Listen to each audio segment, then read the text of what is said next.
Welcome to the Nerd Party. Maximum warp. Punch it. Punch it. Punch it, Bishop! Punch it. Punch that shit! Let's punch it.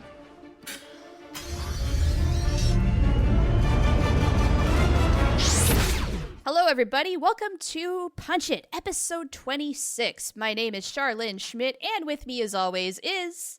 Tristan Riddell. Hey, we're back! I had to take last week off, had to do a little bit of a travel thing, and you stepped in with your audio drama, which I've heard before, because I listened to it when you first released it on Literary Treks on Trek FM, but for Nerd Party listeners who maybe haven't checked that out, that was a good introduction because it was a story you wrote and you narrated it with your wife, the girl, and it's just a really cool local Nerd Party product. Well, thank you so much. Yeah, it's this was its debut on the Nerd Party, and I'm really proud of it. And I hope you guys liked it. I hope that the Punch It listeners liked it, and please let me know if you did, because I threw it up there. I posted it with no preamble, no explanation, no nothing. I really just wanted you guys just to kind of be engrossed in the story and just kind of be like, oh, cool, so we're doing that. We're doing this week. And like you said, it was an original story written by me and performed by me and the girl, my wife. Some of my biggest fans, i.e. my mother, she wants me to write a prequel story to it where the female protagonist last, where she talks about how she was on the planet trying to hide away with Garenagar. She wants that story. She wants to... I might actually write that story, and if that's the case, then I could totally do another audio drama and debut it on Punch It in the future. Totally. And you know, if your mom has a birthday coming up, or if you need some time, maybe do it for a holiday and then like present it as a part of a gift saying, hey, you inspired me to do this. Here you go, Mom. I actually did it. Oh, also, one thing that I wanted to talk about on Punch It, and I'm glad that you brought this up, is that we talked about this when we started the show, like 26 episodes ago when we started Punch It. We talked about how this was a possibility. Friend and also host of the network, John Mills, he kind of reinforced this idea where he wants to do more audio drama on the network, and Punch It is all about writing and pop culture. So if you have a story that you would like to submit to the Nerd Party, please submit it by going to thenerdparty.com/contact.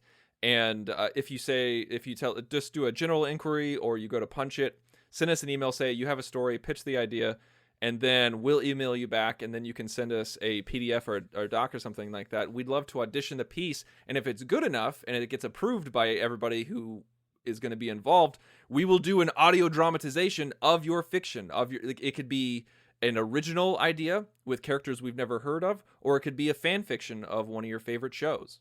Now you're talking my language. Yeah, like it could be Star Trek, it could be Star Wars, Babylon 5, anything nerdy, Supernatural, Charmed, Buffy, whatever, whether it's old or new, whatever. If you have fan fiction that you're pretty proud of and is PG-13 or below, family friendly-ish. We'll push the bounds a little bit. Like on the story that I did last week, there was some throat slitting, there was some blood splatter and everything like that. That's totally fine, but nothing graphic, nothing too crazy. A little bit of blood, a little bit of sex, just not the full out monster. Yeah, exactly. And so if you guys are interested, please email us, pitch us your idea, say, hey, we have this, and if we want to find out more, we'll email you back. Hopefully we'll get a lot of entries, and we can get this ball rolling and get this Punch It fan fiction audio drama train just going out of the station. Now, speaking of entries, we have a winner for our Janeway story title. Yes, we do. Thank you very much to those of you who suggested a title on the various social channels. We decided to go with the very first entry that we got, and that is from Scott Lynch, whose title was Janeway Resolute. I think we chose this one. There was a lot of great ones that we got, but I think the reason why we chose this one is because I have a fascination with the word resolute. Well, I think that was the idea, and that also is, of course, the appeal, especially for us being such Janeway and Chakotay shippers. Resolutions was quite the capstone episode for that whole thing. We might have a little bit of a bias there, but we're not blind to it. that's kind of what we were going with. So this listener, I think he knows us very well. He titled our story appropriately, and therefore we choose yours. So thank you very much. Thank you very, very much for doing that. So we got that covered. We got the fan fiction, the audio drama. We got the Star Trek title covered. What else could we be missing? What happened the day of this recording? What was released that blew our faces off? This morning, the way I got it off to a great start was watching the House of Cards Season 5 trailer. Oh my god. Finally! Oh my gosh. So this is so crazy because this is the month that they're releasing the freaking season, and this is the first trailer that we get. Yes, oh my gosh, they have held out on us so hardcore for this upcoming season, have they not? Or is that just my impression?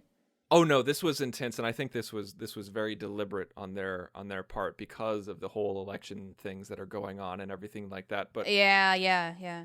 Like as we're speaking, because this is Punch It gets released on Thursdays, I want you guys to know that there is a special edition of Nerd Nuptial that is released where we break down. We take the trailer and we break it down shot for shot, and we talk about it, we speculate, and we try to ask and talk about what we want out of season 5. And also, so check that out at thenerdparty.com/nerdnuptial. And one other thing that you should check out is on our blog at thenerdparty.com/blog, where the network has a shot-for-shot breakdown of the trailer. And it has an analysis of what's going on in the shot, what we can figure out, what we don't know, and just a little opinions here and there. And so because House of Card trailers go by pretty fast, so sometimes the devil is in the details. So please go to thenerdparty.com and check that out. Yes, this is a show that is written with such rich detail. It's written so smart that even in these 30 seconds, there is quite a bit to absorb. I'm really glad that you take the time to dissect these things and just break it down as much as you can. Absorb whatever we possibly can out of this. And as we already said, there's not been a whole lot about this season, which leads me to believe that all the you-know-what is hitting the fan, and they have to be really careful about giving certain things away so that we're actually surprised when we're watching the show. And for that, I could not be more grateful, because I do think it is going to be mind-blowing. Well, I think in this day and age, with such oversaturation and marketing nonsense, I mean, like every movie, like we were talking about, I was talking with Mike Schindler, who's also another host on the network with Great Shot Kid, another show that you should check out. He was talking about Alien Covenant, the movie that's coming out, the Ridley Scott movie, his return to the franchise that he started. And he was talking about how just the gaggle of trailers that are coming out and TV spots and promotional materials, and that he went to some Alien Day celebration and they showed like 15 minutes of the movie and they showed like 5 of the crew deaths in this. Oh, you're kidding. Yeah. And so wow. I'm like, what the hell? Like, what is going on? Why would you tease that with people? That's the movie. Like, that's why you go to an Alien film. Yeah, they're giving everything away, and I feel just like in our internet culture, that is the nature of things as it is. I mean, people, for whatever reason, do want to know all the details before they see anything, and I'm the complete opposite. I actually want to live in the dark ages where until I'm actually watching a product anymore, I want to know nothing about it. I want to go in blind. I want to be completely surprised. I even try not to speculate on things that I truly love about maybe what is going to happen and whatnot, just because, no, take me where you want to take me and let me go along for the ride. Let me be entertained. Let me be mind blown. Let me be thought provoked. Do with me what you will, because that's the experience. And it just, in the last 10 years, that's just been so lacking because of the internet and because people demand to know what they're getting into. And no. I've been going into a few things blind lately, and it's been really satisfying. Like the podcast S-Town. Have you heard of this podcast? No, I have not. It's done by the same people who did Serial and This American Life. Oh, okay, yeah. And I knew nothing about it. I knew nothing of its premise. I didn't read anything about it. I was just on my phone, and I went on the podcast app, and I checked out top of the charts, and it said S-Town was the most listened to podcast right now. And I was like, all right, I'll try it. And so boom, I was hooked immediately. It's as compelling as hell, and everyone should check it out. And also, we, the girl and I, we started watching Fargo, the TV show. Oh, right. You just released a Nerd Nuptial on that. That's right, we did. And everybody should go check it out. Like I said, go to thenerdparty.com/nerdnuptial and listen to our full examination of the show. But just real quick, it's really good. Like, I knew nothing about the show other than that it was kind of based on the movie, or it's not based on the movie. It's, like, blah, blah, blah, blah, blah. But it's a really, really solid show that everyone should check out. And it was just so nice to go into it with no preconceived notions. Well, that's cool. That's good to know, because I've not been avoiding that show. I've not seen it, but I haven't taken the time to watch it, even though I lived in Fargo for a little while. I know. Every time I watched it, I think about you. Even though it's been a long time now since I've been there. But Yeah. just because I did live there, I kind of feel like maybe I should watch the show. And I've heard from countless people, oh, it's such a good show, you should watch it. I'll get around to it. I'm almost always behind the curve on these sorts of things. So, I don't know, give me 2 more years and maybe I will have watched it. That's where I'm at with things. But anyway, let's continue with other things that have blown our minds throughout the day, because there's been some other news running about that kind of just had me buzzing a little bit. And that was an article you sent to me that talked about the Roseanne reboot. That's right. I said that aloud. A Roseanne reboot. This is semi-new news. It's been around for a couple of days now. Mm-hmm. I kind of want to know what you think about this idea, because reboots are so rampant. Is this a good idea or a bad idea? I don't know, because like you said, it's so rampant. It's hard to say good idea, bad idea, because it's so hard to paint things with such a big brush. I don't even know if that's the saying. I feel like I'm not saying it right. But I get what you're saying. Yeah, a broad brush or broad strokes. That's something that I'm looking for. There you go. Some there sort you of go. Bob Ross painting reference. Yeah, English is hard. So wording is hard on a writing podcast. So because I'm trying to think, because I've been burned. I feel like I've been burned way more than I've been excited or happy, because Arrested Development was a horrible continuation. Right, we've talked about this. And Fuller House, I think that's popular amongst a lot of people, but I watched the first episode and I was just like, oh my God, no thank you. This is just grotesque in its horrible quality. And Will and Grace is going to make a comeback. I've heard that too, and okay. I don't know if I care.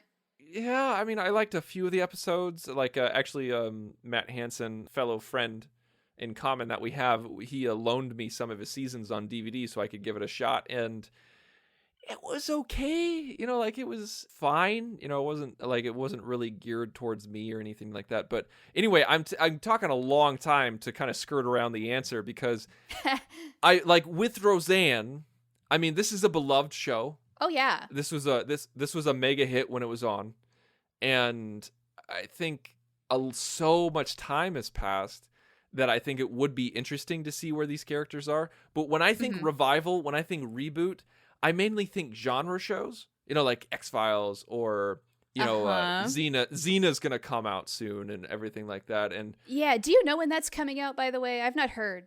That's kind of has a rocky history right now, so there's no real date. Because the showrunner just left not that long ago, and that's never a good sign. Oh gosh. So yeah, I mean, it could come out, and that's a full blown reboot, not a revival. Because I would, speaking of to go on a tangent, speaking of Xena, I would freaking love a Xena reunion and not a reboot. To me, really? Lucy Lawless is Xena. There is no other Xena. It's Lucy Lawless. That's so true. I mean, sometimes it's kind of good for an actor to be typecast in a way. I mean, she is that icon. She is Xena. So for anybody else to be Xena is maybe a little weird. But then you know what? I don't know. It depends on who they've got playing her, because I said the same thing about Captain Kirk when they were going to do the reboot movies. And Chris Pine has owned his Captain Kirk, and it's solid, and I love it. All that cast has. So I can't argue that logic. You know what? I can't completely say absolutely no, but initially when the idea strikes you, you think, no, absolutely not. Lucy Lawless is it. Mm-hmm. But with Roseanne, what more needs to be said? Let's ask ourselves that. Because like when it came out that X-Files was going to get a revival, everybody was excited because there was more to say. Even though they wasted the last 2 seasons and a movie, because they wasted the last 2 seasons and a movie, there was more to say. But with Roseanne, is there anything more to say? It's a family sitcom, you know? Like it's not something that really has this huge overarching storyline that was unfinished. It was just a family sitcom that ended. Do we need a revival? What's the point? Well, this is actually, I think, one of the big things that I was thinking about was that certain genres do lend themselves to reboots and revivals much better, especially like X-Files. That's a great example. And I really, really hope with this forthcoming season that it's not squandered the last time they did this last year, because, we don't need to go there. Yeah. We already did in a past episode on season finales that were either really good or really horrible. And that wasn't that long ago. So look it up. Anyhow, with Roseanne, I think like a family sitcom / comedy, I think the interesting part about it is finding out what the characters are doing now and how are they coping with life today.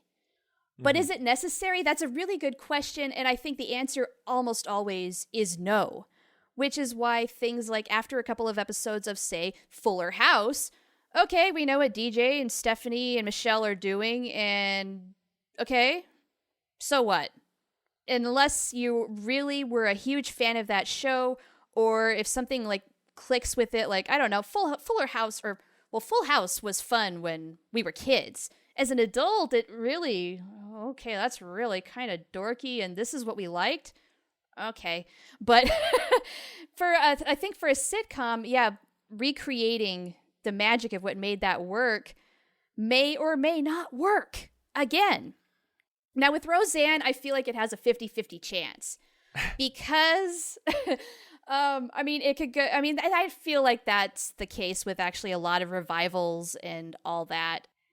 And I'm so over the idea in general. I mean, we're just so oversaturated with this stuff. Just to go on a general rant here, I think our nostalgic taste buds are being just blown out of the water here with Hollywood rebooting and reviving everything. Everything that used to be a hit 20 or so years ago, but enough already. Going back to Roseanne, it might be interesting to see what this family is doing and how they're coping in 2017, because they are in Middle America.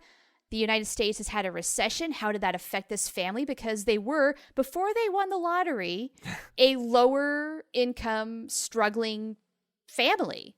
And so, and that's another thing that I want to ask you about. Sorry to cut you off, but I want to ask you about that because they're in a fictional town of Lanford in my home state. Yeah, in Illinois. Yeah. And so that's like, I didn't finish the show. And so they won the lottery. Things went crazy. What happened after they won the lottery? Did they lose their money? Like, what happened? Because not really. And then the weird thing is another thing we talked about on the show previously is that it was all just sort of a dream. And I'd even forgotten that Dan had died. Yeah. So what are they going to do? Like, that's the John thing Goodman, they've already announced that he's back and he's on board for this thing. So my thought is they must be ignoring a certain amount of the show's actual canon. Like, I'm going to guess they're ignoring that whole last season. They realized that it was complete trash. And so they're going to just bank off of the success that they had and pretend that the stuff that did not work did not happen. And so Dan's alive and they never won the money. And that's the thing, is that it made me wonder, like, are they going to ignore certain things? Because it made me think about the upcoming Alien film. It's yet to be made. It's not Alien Covenant, but there is a Neil Blomkamp is going to make, supposedly, is going to make an Alien film that has Sigourney Weaver in it. And he says, he's like, it's not a prequel. And so the only way that, because Sigourney Weaver dies at the end of Alien 3 and is revived as a clone in Alien 4, but they also have Hicks in it, who's a corporal, who died at the very beginning of Alien 3. So the only way that they can continue an Alien movie with Sigourney Weaver and Corporal Hicks in it is if they ignore Alien 3 and Alien 4. So is this an alternate universe Alien? Like, that's the thing. It has to be a what if scenario. I know that Neil Blomkamp, the director, has talked about how they're going to handle it, but regardless of how he handles it, they have to ignore certain aspects of the franchise. And I feel like we need to be, like, you and I are huge Star Trek fans, and yes. I feel like being a Star Trek fan, we get obsessed with canon. What is quote unquote real canon? What is not? And I think Star Wars are just as obsessed as Star Trek fans when it comes to canon, not because of the whole EU and then Legacy and then the new canon and everything like that. And so we're so obsessed with, is this canon? Is it real? Does it fit into continuity? We have a stick up our ass about it so hard that we can't just let go and ignore it and say, like, don't let that get in the way of a good story. Do you think it helps if it's explained, or certainly at least implicitly implied, that that is what is happening as you go into the story? Saying, look, we know that this whole thing is over here, that's existed. We're doing something different, and can you just come along for the ride? Just go with us on this. You think that works in terms of entertainment value? I think if there's a passing reference, then that's fine. Like, let's take Roseanne. Since this is a writing podcast, let's hypothesize what they could do, like with Alien or with Roseanne or something like that. With Roseanne. Let's start with Roseanne. Like, if they had an opener where, like, the first episode of this revival, where, like, maybe what they're doing is like they're watching the lottery and they have a ticket in their hand. And then they go, like, and they get everything but that last number. It's the same lottery number as in the original show, but they get everything except that last number. And then they're like, oh, well, didn't win the lottery, whatever. So much for that. And so that's a nice wink and a nod to the audience. And then that way it shows you, okay, we're ignoring that. Let's move on. Yeah, okay, I really like that. And you could even make it even just maybe a little more in your face, where in the finale, we find out that this was, Roseanne writing the show Roseanne. Mm-hmm. And so you could have Roseanne saying, okay, that whole thing I wrote about winning the lottery and all that, I hate it. I'm doing it all over again. She's rewriting it. Okay, so she has that same novel and she just rips out the last couple She's of like, pages. This is crap. Trash it. Yeah, and then I'm starting over. So then we do something like they are off by one number. They don't win the lottery. And then that's sort of like the jumping off point to where then we can fade away to 20 years later. And what is this family doing now? What has happened to them? And we can carry off from there. That would make enough sense to me. And then that would have some continuity to it. It does drop certain things, but at the same time, it does so in a fashion where, hey, you know what? That makes a lot of sense. I can go with that. It's not, it's not straining my brain. I love that idea. I love the idea of her ripping out a section. I think that's so great. That's so much better than my idea. And Roseanne, if somehow you're listening to this, you're more than welcome to steal that idea. I'll know where you got it from. On Roseanne Barr's website in 2009, she actually wrote about what she would like to see. Like where she thinks the main characters are, if there was ever going to be a revival. Oh, right. Yeah, I think I read an article about the whereabouts that she outlined for each character. Do we want to go through this? I got it right here. I can read Let's it real quick. All right. So, Roseanne and Jackie opening the first medical marijuana dispensary in Lanford. Of course, even though marijuana is not illegal in Illinois, is it? You can't. No, you can't. You can only do medical. We'll have to stretch the canon a little bit, but that's okay. Yeah, like, I don't think you can do any dispensaries in Illinois yet. I'm not up on the marijuana law in Illinois. But I know it's not as free as, like, Colorado. So Dan reappearing alive after faking his death. Okay, I guess that's one way to handle that problem.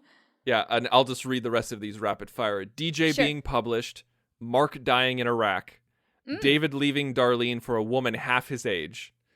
What? Darlene coming out, meeting a woman and having a baby with her.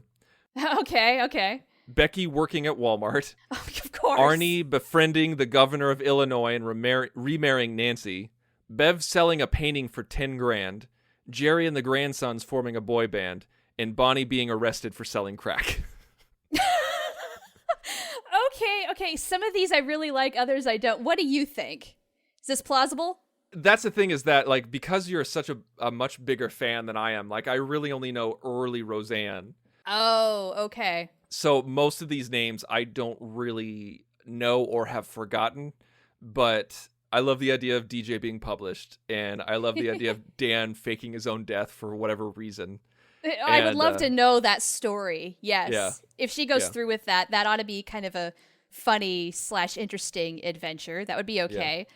And I love the whole thing of Darlene coming out, since Sarah Gilbert is gay and she did have a baby, that whole thing. Well, there's a nice little real life parallel, art imitating life, that sort of thing. David dumping Darlene for someone half his age. I don't know how I feel about that. I don't know. I just hope she's a real skank, because he deserves something. I wonder if Johnny Galecki is going to make an appearance. Yeah, if maybe they can't or don't want him on board, that's the way to explain him away, I suppose. Yeah.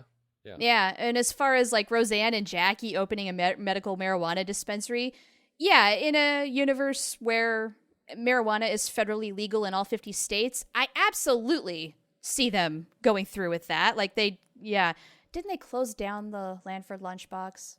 Shoot, it's been several years since I've watched this show. I used to watch reruns all the time, but I don't really watch TV anymore unless it's Netflix. Now, we can't take this, like, we have to take this with a grain of salt, because this was 2009. She was just writing on her website. And yeah, of course. So I'm sure things are going to be very different in the actual revival. Yeah, I'd love to see DJ becoming a famous filmmaker, because that's what he was getting into, was movies and cinematography. And so that would be really cool, being published in that sense. Darlene was the writer. So I'd love to see her being some sort of, like, I don't know, blog maven or something. I don't know. You know what we should do? What should we do? We've talked about all these things that we talked about all these revivals, and we've talked about what has worked and what hasn't worked. Well, we haven't talked a lot about what's worked because we haven't seen a lot of revivals work, because we haven't even talked about Prison Break or 24 or Heroes. I mean, Prison Break remains to be seen, but 24, Live Another Day, I hated, and Heroes I didn't even bother with. And so it makes me wonder, if you and I were in a writer's room, since this is a writing podcast, what show would we like to see a revival of? Ooh, well, that's a really good question. Just because we have been so oversaturated with this, I honestly don't know if I want any more reboots or revivals or anything. I don't know if I want anything to come back anymore. They just keep pumping this stuff out, and I'm like, oh, okay. Now, granted, I don't know. A part of me wants to take that back, just because when the news came out about Roseanne, I kind of heard this collective sigh of grief from the internet. It's like, oh, really? But you know what? Since I am a fan of the show, I am a little excited. As always, I'm very cautiously optimistic, hoping for the best, expecting the worst. But to answer your question, do I want certain shows to come back? I've got to think on this for a second. Well, I mean, yeah, because that's the thing. Like, it doesn't have to be a reboot. It doesn't have to be something that comes back full time. Like, you could keep the full cast. You could reboot it. I don't know. It could just be like a limited revival. I mean, it's our rules. Like, what do you think? You know what just occurred to me is, for a limited revival would be Freaks and Geeks. Did you ever watch that show? I tried watching that show, and I couldn't even make it through the pilot, to be honest with you. Oh, you're kidding. Oh. No. Great show, amazing cast. If they could reassemble that cast, because so many of them are wicked famous now, that would definitely be a show that I think would have some success as a revival, like 5 or 6 episodes on Netflix, and then that is that. That would be kind of cool. It's got a cult following. I think it's one of those shows that you either love it or you don't know about it at all. That's maybe an interesting possibility. The nerd in me, my knee-jerk, my gut reaction is Firefly. To be honest, I'm surprised that hasn't happened yet.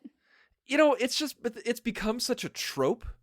It's become such the singular answer for every geek because it's so easy to pick, and I'm not trying to pick apart your Freaks and Geeks choice, but it's so easy to pick a show that was canceled before its time. Oh, yeah. Yeah. Because we're like, that's where we go. We're just like, oh, we want to see more of that because it was canceled before its time. It's only got one season, but it was a great show. Firefly got a movie, and there was a lot of closure in that movie. Uh-huh. And so I'm trying to resist saying that, and I feel like we should try to go towards an established shows, like something that ran for a while, not something that had a few episodes or a season and got canceled. Yeah. Because that's a little bit harder to do because... Yes, it is. Definitely. And that is actually a big reason why my mind wandered to Freaks and Geeks, was because it was only one season. There's a lot more material there. But you know what? Sometimes it really is better if you just leave some things be. Yeah, it's true. It's true. That's why this is extremely difficult. Right. Which is why a lot of the revivals flop. It's true because, like, if you asked me this last year or a couple years ago, and you said, like, oh, should Gilmore Girls get a revival? I would say no. Uh-huh. I'd say no, don't do it. Leave it alone. And then they did it anyway. But they didn't ask me. They didn't ask my opinion. Nope. And you watched it anyway, so they got what they wanted. Exactly. They had me watch it anyway, and so... That's the trap, though, with these damn things, is people know that they're going to watch at least a little bit of it out of pure curiosity. I legit might not watch the X-Files revival. Really? Honestly. Like, unless you or John or somebody else tells me no, they completely did a 180 from the last revival, I might not give it a shot because I don't want to be hurt again, Shar. I don't want to. Well, yeah, it is kind of an abusive relationship at this point, and I don't know. I'm a completionist, though. I'm going to probably have to at least start out watching it. Now, if it's complete trash, I'm going to give up on it because I'm at the end of my rope with X-Files. But if it's good again, oh, don't bring me up only to make me hit the ground harder. Please, please, please. Okay, so... shows we want to bring back that are established. Are we talking like what, a minimum of 5 years, let's say? I don't know. I don't want to put a number on it. Like just something that wasn't canceled too terribly early. Okay. I have two options that kind of pop into my head. How about I give my options, and then maybe that can spur some creative juices, and then that sounds good. There. Yeah. The one idea I have right now is pure crap. So go ahead. Okay, so I have a sitcom that I'd love to see a revival. Okay. Limited, maybe even just a reunion show. Okay. And let's not forget that. So I have a sitcom. That might not be a bad idea. And I have an hour-long show. So the sitcom would be Home Improvement. Oh, that is so interesting, considering that show's run. The networks begged to continue that show. And no. I would love to see a Where Are They Now of Home Improvement, because at the end of the show, they leave Detroit and they take the house with them. Right. And all the kids go off and do their own thing. And, like everybody's happy, everybody's crying. I want to know where these people are. Like maybe like this is a reunion show where I want to see where Tool Time is. Like, was Tool Time a hit? Did they have to cancel it? Is it still going on? Is it not? Maybe they had to cancel it years ago. And Al comes back into Tim's life and he says, they want to bring us back. They want to bring back the show. And so then putting the band back together. Yeah. And so that way. Hey, that's a great premise. I think so too. And I just came up with it. It's a revival about a revival. So that's my sitcom idea. Oh, that's perfect for a sitcom. A revival about a revival. Yeah. Boom. Meta. That's what the kids say. So my hour-long idea would be, I know this is on everybody's list, but Buffy the Vampire Slayer. Really? Here's my thing. We could totally say it's a stupid idea. I didn't like the last couple seasons of Buffy. I feel like she should have ended in season 5 when they changed networks. Usually that's a killer of a show right there. Totally. They changed networks. They literally brought Buffy back to life. I was just kind of like, that needed to end there. It needed to end with her death there and then move on. But because I did not like it, it's kind of like the whole X-Files syndrome. Because I did not like season 8 and 9 or the movie, I was happy about that revival. With Buffy, I would love to see that.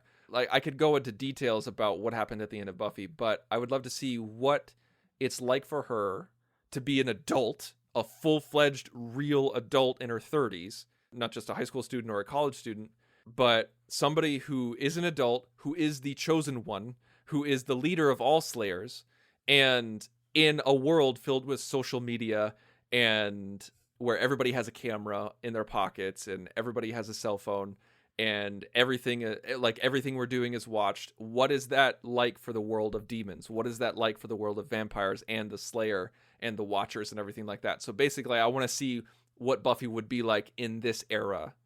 And that's the only reason why I'd want to see it. Okay. That could be interesting maybe for a very limited run. Yes. That's the thing, is that with like both of those suggestions, like I would not want to see another season of Home Improvement or another season of Buffy. I'd love to see like just a handful of episodes, or at the most like maybe a TV movie. Sure. Yeah, I think especially for Home Improvement, a reunion show, that's perfect. Yeah. That is, I mean, maybe make it a 1 hour thing, but just go out gangbusters, write one really good story, and then we know all that we really want or need to know. And then that's it. We can leave it behind, and it was fantastic, and we had a good time. And that I think is what I think a lot of network people are missing in terms of these revivals and whatnot. They think it has to be whole seasons, and they want to just drag it on and drag it on and drag it on if it's a success. Yeah. Doesn't really have to be that way. So do you have any ideas? For a moment, it occurred to me that maybe people out there, not necessarily me, would love to see a Cheers reunion. And that's sort of where the thought starts and ends. I don't know what would happen. I don't know if it is a good idea at all. And honestly, maybe not, because that finale was so good. It ended on such a note that you don't want to ruin it. And that's the problem with these things. And they kind of had one already in Frasier. Well, there's that too, right? So did we already kind of get that? You could say yes. And I think for a lot of people, maybe that's enough. Yeah. That was my crap idea, which is why I wanted you to go first. Well, we're hitting up on the 40-minute mark of the show, and I would love to try to actually write one of these revivals of something that we chose. And since you don't like your idea and described it as crap, what would you say if we wrote a revival of Buffy or Home Improvement? Which one would you prefer? I think Home Improvement would be funner, myself. Okay, I think so too. I think that's the right way. So how about next week we write Home Improvement, the reunion? Okay, a 1 hour, fantastic, spectacular. How about we do it this way, where we both come with basic premises, and then we can either combine or pick one and then write on the fly from there. Sounds good. That's what we do. Fantastic. All right, so there we go. We have the preview for next week. Please stay tuned and check it out. And as always, please go to thenerdparty.com for more. And we ask you, please, if you like the show, you like what we do here, please go to iTunes, search Punch It, give us a review. If you give us a 5-star review, we'll mention you on the show. It really helps us out. And please find us on Twitter at Join Nerd Party. Char, where can we find you personally on Twitter? You can find me at Oh the Profanity. Where can they find you? At The Insane Robin. And you can also find the network on Facebook at facebook.com/The Nerd Party. Go there, follow us there, give us a like. That's one of the best ways that you can talk to us. Another way you can talk to us is by going to thenerdparty.com/contact. Select Punch It from the drop-down menu. Fill out the form. It sends us an email right to our doorstep. And we love to hear from you guys. So I'm excited for our premise next week. And we're going to be talking Home Improvement, revivals, reunions, whatever you want to call it. And much like when Tim the Tool Man gets angry when he can't fix something, we are going to punch it. Ready for warp, sir. Let's punch it.